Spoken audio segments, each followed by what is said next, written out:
Jak môže prebiehajúcom konaní? Dobře, tak v tom případě SVJ přišlo přímo za ním. Hovoria, že nie. Oni hovoria, že mu nedali plnú moc.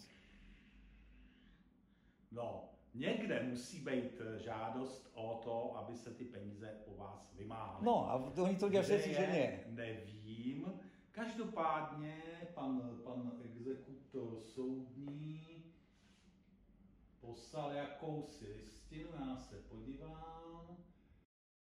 Ani sa s ním nebudem rozprávať. To je môj vzťah k nemu.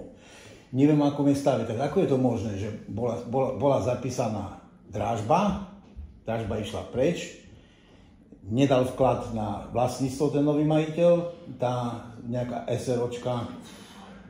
To no, ani nevíme, kdo je nový majitel. Pokud nepřišel jako od dražebníka papír, kdo vydražil, tak my nevíme, kdo vydražil. No ale už bolo zapísané, že dražba. Bolo zapísané, že v liste vlastníctva raz.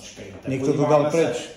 Když mi řeknete tu nemovitost, já si to nepamatuji, tak to bylo katastrální území, to bylo... To je Bubeneč. Kyjevská 93714 Makara. Zkusíme to takhle. Jestli nám něco vyleze. Jasně, už to vidím. Tam už bola zápis raz, že je dražobná. No čo, že dražba běží, to jo. Ale bolo to zapísané v liste vlastníctva.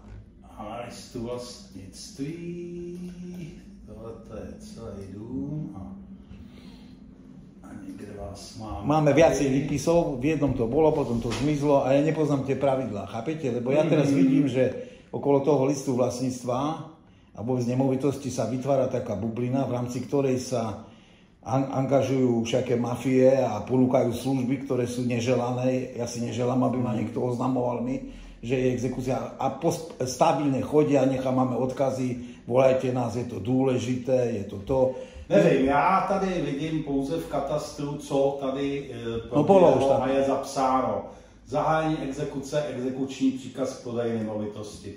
Ale bolo už tam zapísané aj my máme postupne výpisy. Lebo viete, teraz žijeme tzv. Digitálny svet a niekto využíva to, že sa nevidíme.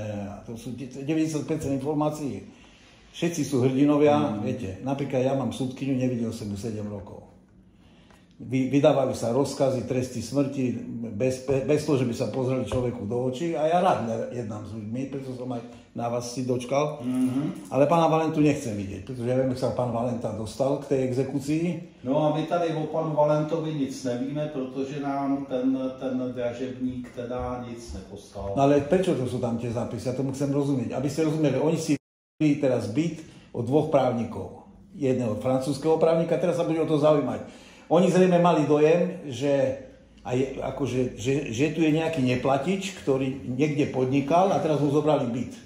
Zmyslom je byt.